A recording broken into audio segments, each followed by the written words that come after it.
Hi, I'm Bethany Wallace, Content Manager for College Recruiter.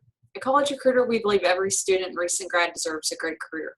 We create a quality candidate and recruiter experience. Our interactive media solutions connect students and grads to great careers. Today's tip is about networking in the workplace. 80% of the problems in the workplace are a result of communication problems.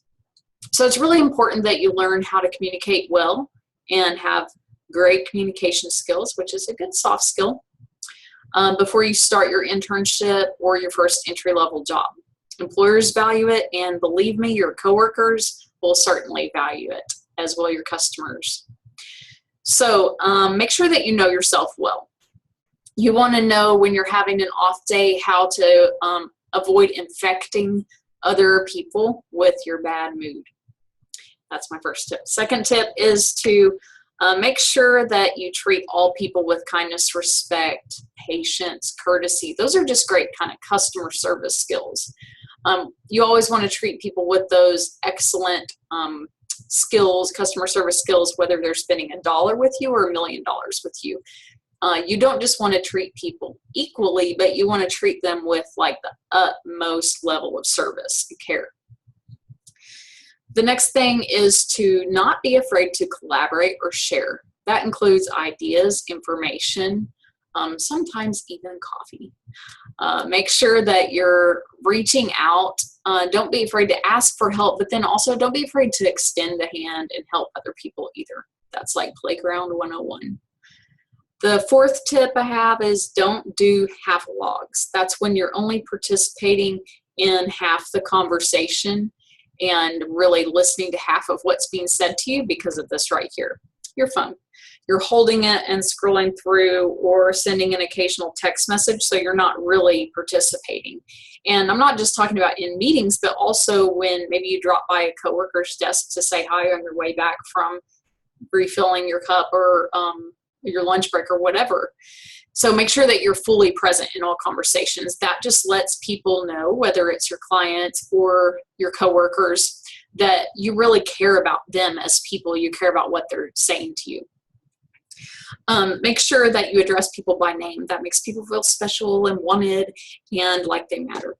And it's a great way to build good relationships long-term with other people. And that's part of networking.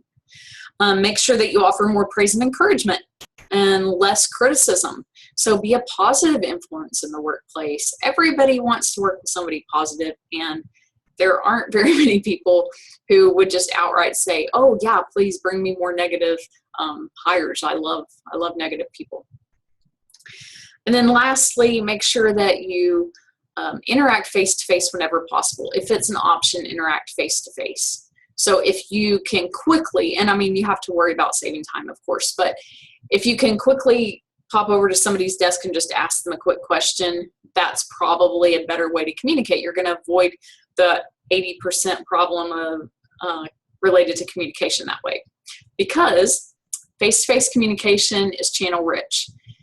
You can see people's all kinds of things related to what their meaning is. So you can see their facial expression, you can see body language, you can hear their words and in the tone of voice.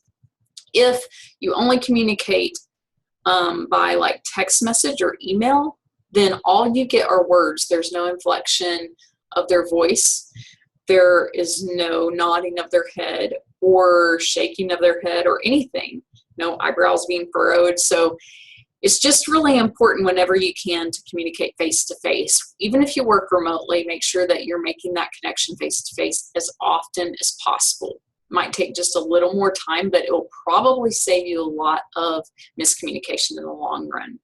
And avoiding miscommunication, keeping those lines really open and keeping everybody on that happy page is a great part of networking. So I hope these tips about networking in the workplace have helped you. And for more tips about networking, you can follow us on collegerecruiter.com and on Facebook, LinkedIn, Twitter, and on YouTube.